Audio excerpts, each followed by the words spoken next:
के लिए आमंत्रित करना चाहूंगी।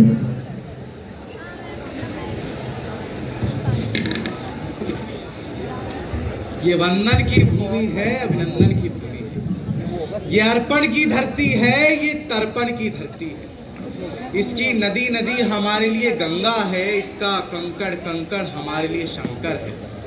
हम जिएंगे तो इस भारत के लिए और मरेंगे तो भी इस भारत के लिए।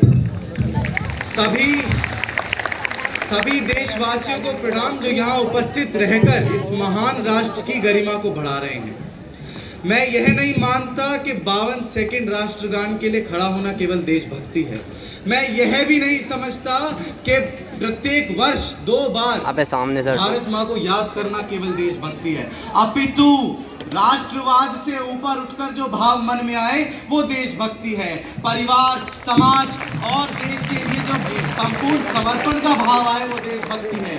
अधिकारों से पूर्व कर्तव्य परायणता का भाव मन में आना देशभक्ति है। और इस देश के दुश्मनों के विरुद्ध सीने में आग सी ज्वाला का धड़कना देशभक्ति है। गर्व है मुझे मेरे भाग्य पर जिसने मुझे देवभूमि भारत पर जन्म लेने का मौका दिया। गर्व है मुझे मेरे भाग्य पर जिसने मुझे देवभूमि भारत पर जन्म लेने का मौका दिया।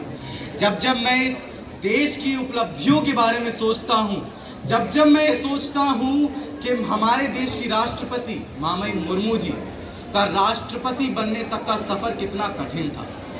जो गरीब घर से आई, जिनके पास साधन की कमी थी, एक जनजातीय समाज से आना और फिर इस देश की प्रथम नागरिक बनना।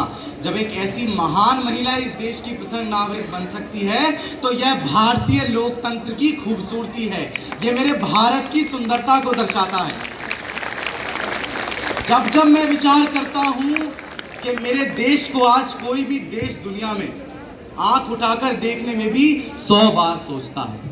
जब मैं ये विचार करता हूँ तब ये पाता हूँ कि भारत के शौर्य का, इस देश की वीरता का पराक्रम पूरे विश्व में प्रसिद्ध है। पूरे विश्व में हमारी सेना का वर्चस्व है।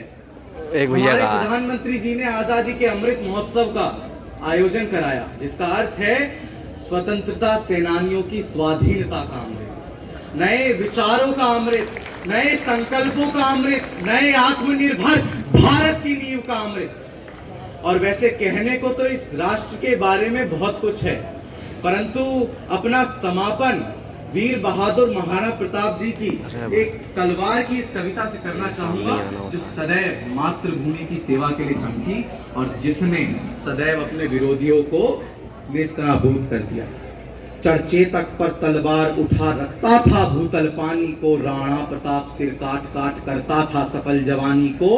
कल कल बहती थी रणगंगा, आइदल को डूब नहाने को, तलवार वीर की नाव बनी चटपट उस पार लगाने को। वैरी दल को ललकार गिरी वो नागिन सी फुफकार गिरी, था शेर मौत से बचो बचो तलवार गिरी तलवार गिरी। पैदल हैदल गजदल में छप छप करती वह निकल गई, क्षण कहाँ गई कुछ पता ना, देखो चमचम वो निकल गई। क्षण इधर गई क्षण उधर गई, क्षण चढ़ी बाढ़ सी उतर गई, था प्रलय चमकती जिधर गई, क्षण शोर हो गया किधर गई। लहराती थी सिर काट काट, बलकाती थी भूपाट पाट, बिखराती अवयव बाट बाट, तनती थी लौहू चाट चाट, क्षण भीषण हलचल मचा मचा।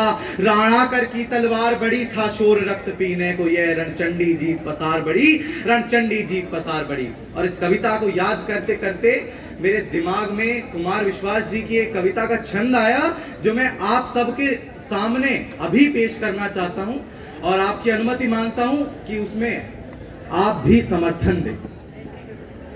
बरकत ना अदा करना मौला, जन्नत ना अदा करना मौला, बस इतना अदा करना चाहे, शोहरत ना अदा करना मौला।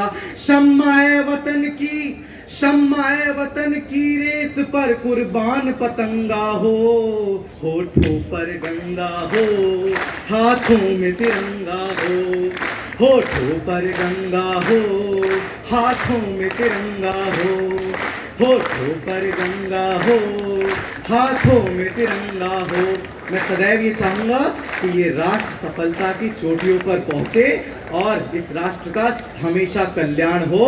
भारत माता की धन्यवाद। सामवेद गौतम।